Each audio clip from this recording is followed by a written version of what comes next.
예, 반갑습니다. 자, 이제 오늘도 이렇게 비가 많이 오고 있는데, 아무튼 그 와중에도 또 이렇게 와주셔서 감사드립니다. 자, 이제 오늘은 서천축조사 제 22번째, 우리 직지의 전체적인 구성이 과거 7불, 처음에는 7분의 석가모니 부처님을 포함해서 7분의 부처님의 개송이 나오고요. 그 다음 서천축조사, 그러니까 인도 지방에서 활동하셨던 유명한 이 큰 스님들의 개송, 28분 큰 스님들의 개송이 나오고, 그 다음 중국에 있는 이 큰 스님들의 개송이 나오게 됩니다. 자, 28분 중에 오늘 22번째 마라나 존자입니다. 이 마라나 존자는 이전에 바수반두 세친이죠. 바수반두 이 존자의 제자가 돼요. 즉 바수반두라는 분은 유식, 우리가 지금 알고 있는 불교의 역사에서 이 유식이라는 부분이 큰 부분을 차지하고 있죠. 그래서 그 유식의 어떤 하나의 그 당시에 대가셨고, 이 마라나 존자도 당연하게 유식의 어떤 사상을 널리 이제 세우고 전파하는 큰 역할을 하셨던 분입니다. 책에서는 나와 있지 않지만은 우리가 이제 다른 자료들을 통해서 보면 이 마라나 존자는 4세기에서 5세기경에 인도의 나디 왕국의 왕자였다고 합니다. 나가라 왕국이라고 하고, 우리 한문으로 제디 왕국이라고도 합니다. 왕자의 신분이었고, 13살이 되었을 때, 이 바수반두 존자가 이 나라를 찾아오게 되고, 워낙 이제 훌륭하신 큰 스님이니까 이제 임금하고 서로 만나서 이야기를 하게 됩니다. 그러면서 이 바수반두 스님이 그 라자가, 우리 왕사성의 옛날 수도가 라자가죠. 그러니까 우리 마가다 왕국, 옛날 마가다 왕국의 수도가 라자가인데, 훗날 파트나로 이전을 하는데, 많은 사람들이 그렇게 마가다 왕국을 예전에 그 마가다 왕국의 예전 이름을 따서 라자가국이라고도 불렀다라고 합니다. 아무튼 중인도 지방에서 이 바수반두 스님이 북인도, 이 나디 왕국은 지금 아프가니스탄이나 파키스탄 위쪽, 그 북쪽 지역, 카슈미르 지역에 있는 어떤 지역이라고 보고요. 중인도에서 그쪽 북인도 간다라 지방으로 바수반두 스님이 갔을 때, 그때 그 나라를 다스리고 있던 그 임금하고 만나서 이제 묻게 됩니다. 그 중인도에 있는 라자가국에는 그 나라와 지금 우리나라는 뭐가 다릅니까? 라고 물으니까, 바수반두 존자는 라자가국에서는 중인도에 있는 나라입니다. 과거에 3분의 부처님이 출현하셨고, 지금 이 나라에는 다른 사람들을 교화하고 불법을 전할 수 있는 2명의 큰 스승이 있다라고 답합니다. 왕이 그 2명은 누구냐고 물으니까 존자는 부처님께서 예언하시길 불멸후 2번째 500세, 한 1000년이 지난 후에 2명의 신통력을 지닌 위대한 학생이 출현해서 성자의 계보를 이을 것입니다. 그러면서 왕의 2번째 아들인 마노리타, 우리 여기서는 마라나 존자라고 되어 있는데, 원래 인도말로 마노리타 왕자가 그중 한 명이며, 복덕은 조금 부족하지만 나머지 한 명은 바로 자기 자신이라고 말합니다. 자, 왕은 존자의 말을 듣고 자신의 둘째 아들을 3위로 출가시키기로 합니다. 그러니까 존자는 훌륭한 결정이라고 하면서 그것이 바로 부처님의 의도를 따르는 길이라고 하였다. 그래서 존자는 마노라타 왕자의 머리를 깎이고 개를 주고 출가시켜 위대한 진리의 문에 들어서게 하였다. 그래서 오늘 제22조 이 마나라 존자가 이 바수반두 존자를 만나서 어떻게 출가하게 됐는지 이것은 이제 다른 그 기록에 이렇게 나와 있습니다. 근데 중요한 것은 이 마나라 존자라는 분은 이 스승인 이 바수반도 존자 밑에서 당연히 이제 유식 사상, 그 유식 불교를 배우게 되겠고 유식 불교를 전파하는 큰 역할을 하시게 되겠죠.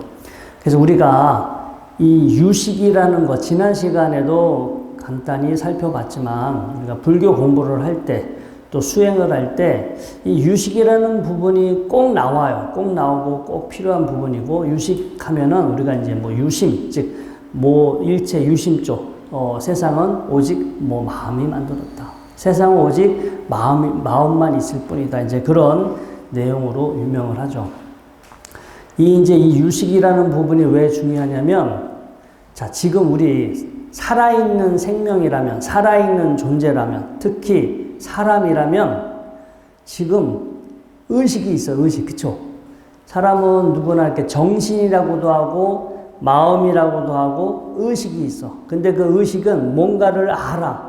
인식, 무언가를 인식하니까 인식의 대상이 있어. 우리는 지금 무언가를 보고 듣고 인식하고 있고, 인식하는 대상이 있고, 인식하는 주체가 있고. 근데 세상은 그 두 가지가 전부 다야. 지금 여기 내가 있는데 나는 지금 뭘 보고 듣고 느끼고 생각해. 뭔가를 인식해. 인식하는 내용, 대상이 있고, 또 그거를 인식하고 있는 주체가 있고. 그래서 이 인식의 주체와 인식의 대상 두 가지를 합쳐서 일체법이라고 그래. 그냥 그 두 가지 떠나서 뭔가 있어도 나하고는 상관없어. 내가 전혀 알 수 없잖아요. 지금 여기 내가 무언가 인식하고 있고 인식하고 있는 주체가 있는데 내 입장에서 보면 그게 세상이야. 곧 전부 세상의 전부다. 그것을 벗어나서는 우리 각자 자신에게는 의미가 없기 때문에. 자, 그런데 이제 이게 여기서 이제 시대적으로 불교가 달라지면서 이제 그 인식 대상, 인식 주체를 어떻게 보는지는 달라요. 그때그때마다 달라.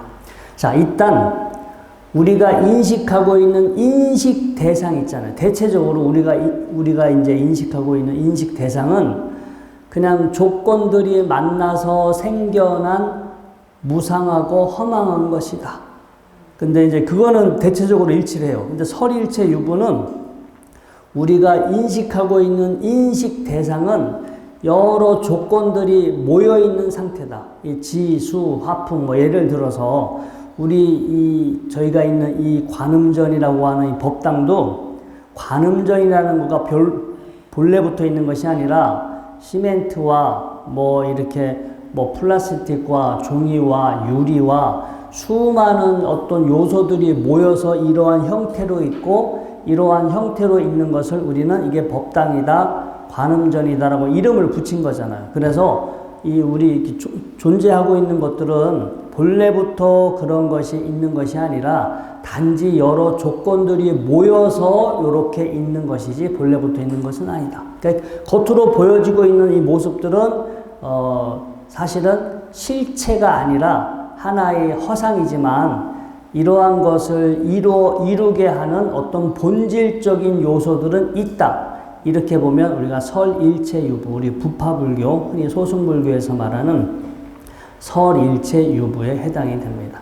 자, 아무튼 제 불교에서는요 정말 중요해. 이건 불교를 떠나서 모든 사람한테 중요해. 여기 분명히 의식이라는 게 있어. 나의 마음이 있고 나의 정신이 있고 나의 뭔가 의식이 있어. 의식이 무언가를 보고 듣고 이렇게 생각하면서 살아가. 그런데 이게 이 내가 누군지 도대체 모른다는 거예요. 지금 분명히 여기 이렇게 보고 듣고 생각하고 여기 있는 것 같은데 도대체 이 마음이라는 게 뭘까? 이 의식이라는 게 뭘까? 이 마음이나 의식을 연구의 대상으로 삼은 지는 100년이 조금 넘었어요. 흔히 이제 우리가 프로이드라고 하는 사람을 이렇게 인류 역사에서 크게 주목하는 이유는 프로이드라고 하는 사람 이전에는 마음을 연구의 대상으로 삼지 않았어.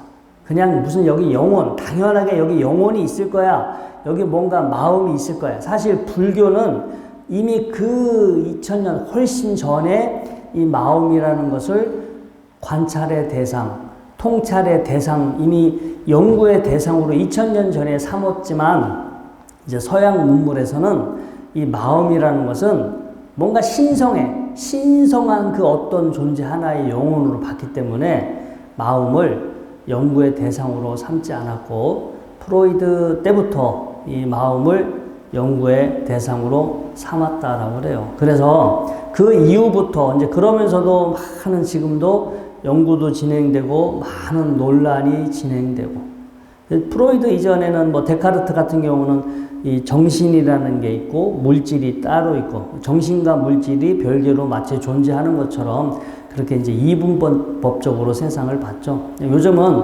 아무튼 요즘 심리학이나 뇌과학에서 우리의 의식을 지금 계속해서 알려고 규명을 하지만 저도 유튜브 들어가서 도대체 이놈의 의식이 무엇일까? 마음이 무엇일까? 늘 들어가서 검색을 해봐. 그러니까 최신 뭐 유명한 학자나 과학자분들이 이렇게 강의를 하지만 그렇다고 특별한 건 없어요. 그냥 지금 이러이러한 연구를 하고 있다. 사람의 심리를 이렇게 실험해 보니까 사람의 심리가 이런 것 같다. 뇌가 어디가 망가지니까 사람이 무슨 기능을 못 한다더라. 이런 것까지는 지금 규명이 됐지만 정확히 마음이나 의식이 어떤 것인지는 아직 현대의 과학으로도 그렇게 딱 부러지게 규명되지는 않았어요. 중요한 거는요, 몰라도 잘 살잖아.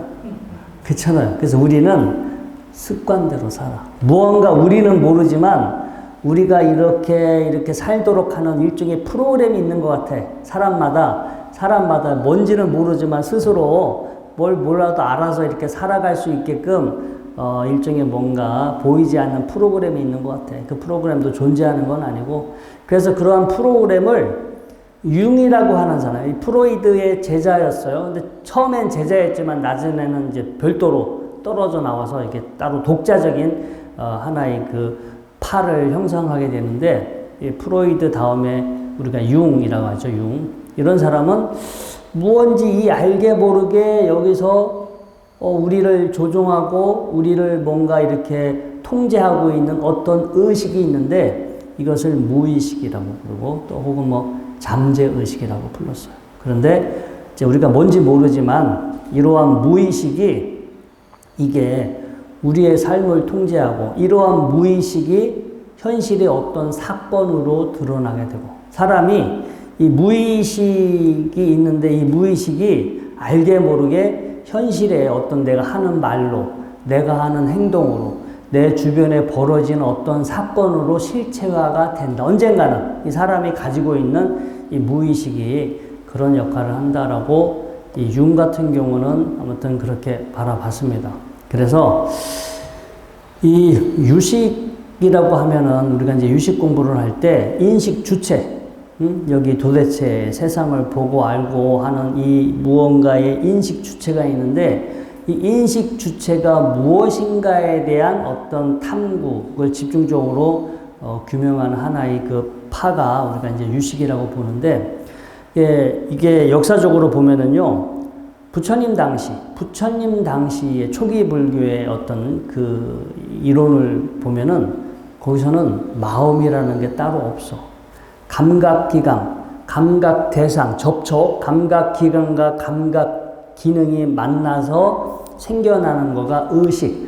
눈의 식이 생기고, 귀의 식이 생기고, 코의 식. 우리가 이제 5가지 감각기관에서 식이 만들어진다 해서 전오식. 그 다음에 이제 이 머리 생각, 정보 처리하면서 의식이 만들어지는 것을 6번째이기 때문에 육식이라고 그래요. 앞에는 감각기관과 관련된 식을 5가지, 전오식. 그 다음에 생각하는 기능에 의해서 생겨나는 식을 제6식. 그래서 총 6가지의 식이 있는데 이 식은 본래부터 있는 게 아니라 감각기관, 감각대상이 만나서 이렇게 식이 생긴다. 그리고 그 식은 대상을 아는 기능만 하는 거지 뭐 특별한 다른 기능을 하는 것이 아니다. 우리가 생각하고 분별하고 판단하고 뭐 이런 것들은 마음 부수라고 하는 이 마음과 함께 일어나서 작용하고 사라지는 마음 부수의 역할이지, 실제 마음이라고 하는 것은 대상을 인식할 뿐이다. 대상을 의식하는 기능만, 아는 기능만 할 뿐이다. 이게 초기 불교에서는 이렇게 봅니다. 초기 불교는 마음이 본래 존재하는 게 아니라 감각기관, 감각 대상이 만나서 생겨나는 현상을 마음으로 봤어. 그런데 이게 부파불교 시대가 되면 설일체 유부, 설일체 유부가 어쩌면 아쇼카 왕 때 결집이 한번 일어나요. 하도 이 불교가 갈라졌어. 뭔가 불교인데 불교를 말하는 사람들이 뭔가가 달라. 이 사람이 얘기하는 불교, 저 사람이 이야기하는 불교가 달라서 아쇼카 왕 때 결집을 하게 되죠. 근데 그 결집할 때 이거는 부처님의 논리가 아니다 해서 쫓겨난 사람들이 간다라 지방으로 갔다라고 하는데, 아마 그 사람들이 훗날 설일체 유부가 되는 것 같아요. 설일체 유부는 뭐냐? 그 초기 불교는 나도 없고 인식의 주체도 본래 없고 인식의 대상도 본래 없어. 모든 게 인연화합이야. 모든 게 조건이 만나서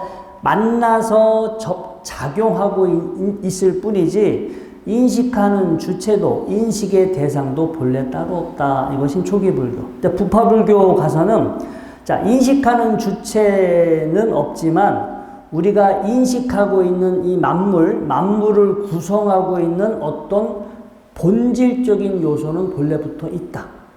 우리가 이제 그 구사론이나 이런 거 보면은, 아비담마 공부해 보면 오이 75법 해가지고 하여튼 75가지 만물을 구성하는 여러 가지 성분들, 요소들 이런 것들이 나와요. 오이 75법, 오이 100법 이런 표현들이 나오게 되는데, 아무튼 이 현상을 쪼갤 수 없는, 그때 당시는 과학기술이 발달하지 않았으니까 그때 당시 기준으로 세상을 쪼갤 수 없는 단위로 이렇게 계속 쪼개서, 이거는 더 이상 사라지지 않고 만물을 이루는 근원이야. 옛날 그리스 시대, 탈레스나 이런 그리스 시대 때는 만물이 물이다, 만물이 불이다, 만물이 바람이다. 옛날에도 지수, 화풍 이런 것으로 만물의 근원으로 봤잖아요.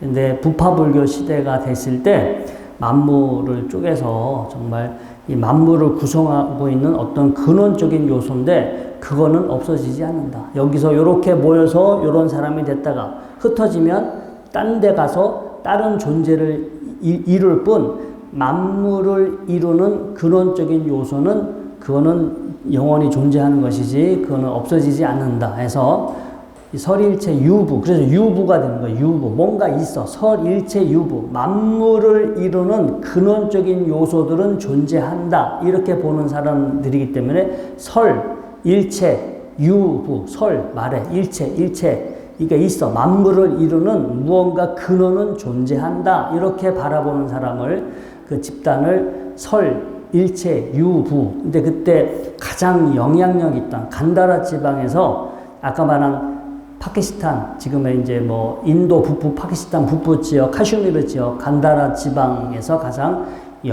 아주 오랫동안 영향력을 미쳤던 불교 하나의 사상이었죠. 설일체 유부에서는 나는 없어. 인식의 주체는 없지만 이 세상을 이루는 만물의 근원은 있다. 만물의 가장 기본적인 요소들은 존재한다. 이렇게 보는 게 설일체 유부.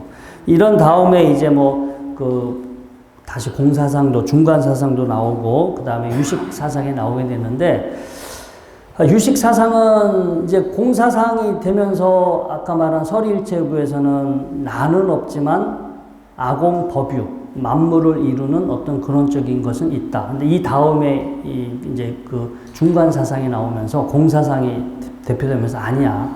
그것도 우리가 몰라서 그런 거지. 결국은 여러 조건들이 모여서 작용하는 거라서 아공, 법공, 나라는 것도 없고 만물을 이루는 근원적인 존재도 본래부터 있는 것은 따로 없어. 이런 어떤 중간사상, 공사상이 또 반야사상이 한동안 이렇게 좀 유행이었고요. 그 다음에 이제 유식사상이 나오죠. 유식사상은 만물은 우리가 인식하는 이 주관적인 이 인식의 내용은 꿈과 같아. 우리 여기에 내 안에 의식이 있어. 내 안에 뭔가 근원적인 이 세상의 근원적인 근원이 되는 어떤 정신 의식이 있는데 만물은 마치 꿈꾸는 거와 같아. 우리가 현실에서도 꿈을 꾸면 다 있잖아요. 꿈속에서는 현실인 것 같잖아. 그래서 유식이 이제 두 가지가 있어요. 하나가 세상은 꿈과 같다. 이 어떤 우리 뭔가 근원적인 의식이 있어요. 근원적인 큰 의식이 있는데 그 의식이 꾸고 있는 꿈과 같은 것이다. 또 하나는 이제 그렇게 해석할 수도 있고 또 하나는 여러 조건들이 만나서 작용하고 있을 뿐인데 우리의 마음이 그거를 분별해. 사람이다, 남자다, 동물이다, 법당이다. 지금 여러분들이 계신 이 건물도 우리 인간이 봤을 때는 관음전이라고 이름을 붙였잖아요. 근데 불교 신자가 아닌 사람들이 이 건물을 봤을 때는 관음전이라는 건 모르지. 이거는 절에 용화사에 다니시는 분들만 그렇게 설명을 들었으니까 그렇게 이 건물을 바라볼 뿐이지. 그래서 사실 이 건물은 시멘트, 돌, 벽돌, 유리 뭐 이런 것들이 모여져 있는 하나의 이렇게 모여져서 나름의 체계를 가지고 있는 형태일 뿐인데 이거를 누구는 법당이라고 이름을 붙이고 누구는 관음전이라고 부르고 누구는 건물이라고 부르고 뭐 이렇게 그 본질, 이게 조건들이 모여져 있을 뿐인데 그것을 우리가 주관적으로 이름을 붙였고 그렇게 분별할 뿐이다. 이제 요렇게 유식이 세상을 바라보는 게 두 가지가 있어요. 하나는 꿈과 같은 것이다. 이렇게 헛개비와 같은 것이다. 이제 이렇게 보는 것. 또 하나는 이 여러 조건들이 모여서 작용을 하는데 그것의 명칭, 그것의 형태, 그것의 의미, 이거는 다 우리가 머릿속으로 만들어내는 거, 머릿속으로 창조해낸 하나의 관념과 같은 것이다. 이렇게 인연 따라 이렇게 작용하는 것은 있으나 그것을 이것이다, 저것이다 규정하는 것은 우리 머릿속에서 만들어낸 하나의 관념이다. 이 유식에서 이러한 내용은 훗날 현대의 심리학에 엄청난 영향을 미치게 돼요. 이 심리학자, 현대의 심리학가, 지금 이렇게 그 유식에서 우리가 유심무경이라고 하죠. 마음은 있지만 이 경계, 우리가 마음이 알고 있는 경계는 그 마음이 분별하고 그렇게 나름 분별하고 이렇게 만들고 생각한 것일 뿐이지 실제 그러한 것이 본래부터 있는 것은 아니다. 이것을 유심무경이라고 하는데 이거는 현대의 심리학에서도 엄청난 영향을 미치게 됩니다. 자, 아무튼 이 유식은 그 당시 원래 힌두교의 근본 교리는 이게 모든 것 만물의 근원은 이 본성, 뭔가 본성이 있고 여기 불변하는 뭔가 자성이 있어. 이 세상의 본질은 뭔가 불변하는 아주 근원적인 어떤 성품, 자성, 뭔가가 있고 그거를 깨달으면 모든 괴로움에서 벗어난다. 이것은 힌두교의 그 당시 불교가 있기 전에 이미 브라만교에 있던 그 사람들의 어떤 따르던 추종하던 사람들의 논리였죠. 이런 것들이 시간이 지나서 다시 이렇게 불교와 만나서 아마 이제 그리고 이런 유식학파가 우리 인도말로 요가짜리야. 요가 수행을 하는 사람들이라고 딱 명시가 돼 있어요. 한문으로 유식학파지만 인도말로 보면 우리가 한문으로 유가행파라고 그래. 유가행파. 요가짜리야. 요가를 수행하는 사람들의 무리예요.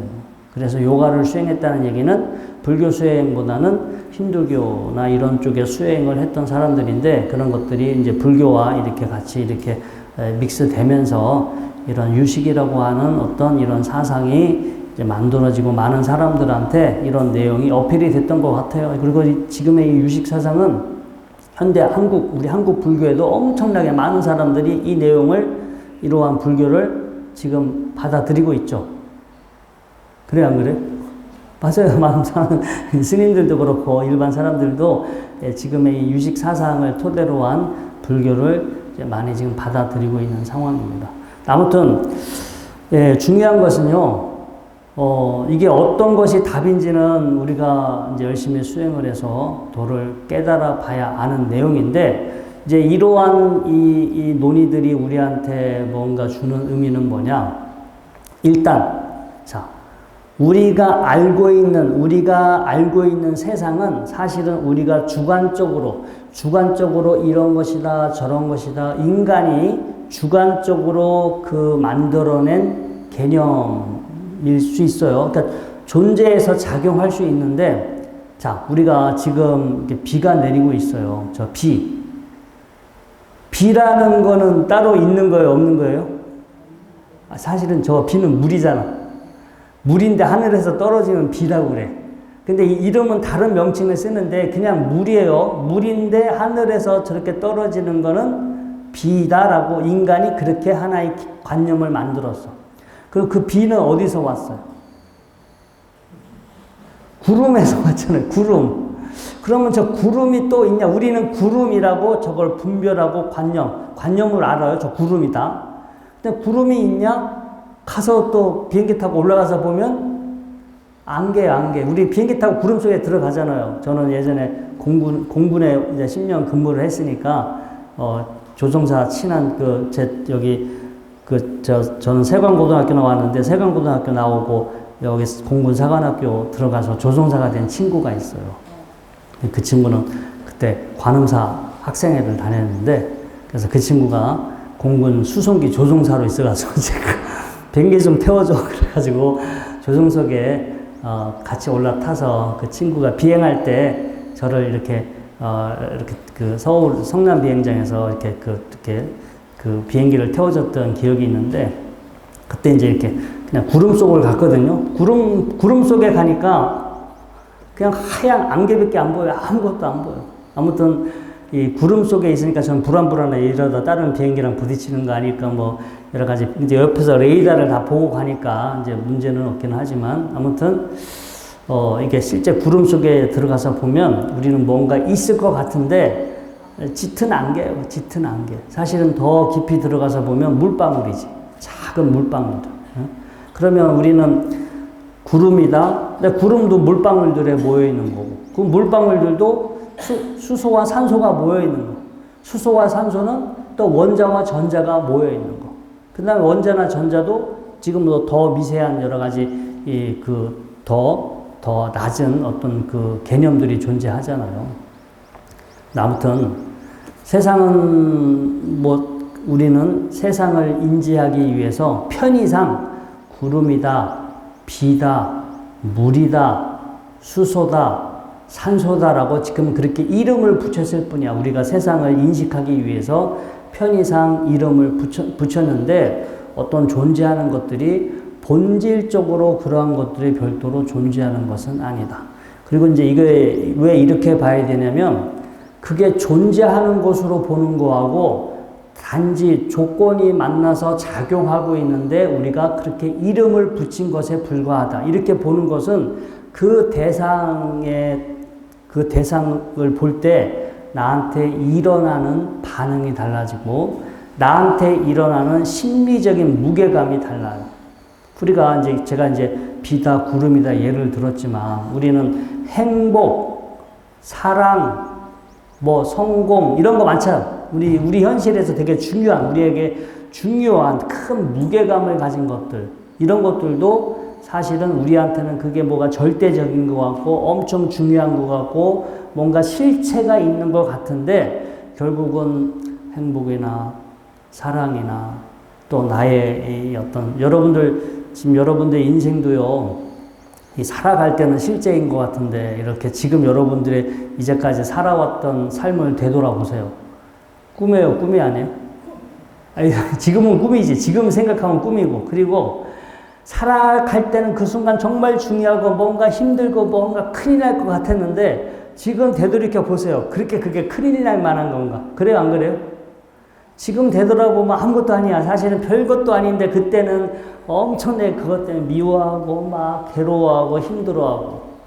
근데 지금도요, 여러분들 이제 죽을 때 돌아가실 때쯤, 돌아가시는 순간에 이 과거의 삶을 되돌아보면 정말 아무것도 아닐 수도 있어요. 정말 의미가 없는 것일 수도 있고 아무것도 없을 수도 있는데, 죽을 때 생각하면 그런데 우리는 지금 그렇게 생각하지 않잖아요. 그래서 우리가 살고 있는 세상을 우리가 살고 있는 세상이 나한테 주는 의미, 우리가 살고 있는 세상이 나한테 주는 어떤 무게감은 절대적으로 정해져 있는 게 아니야.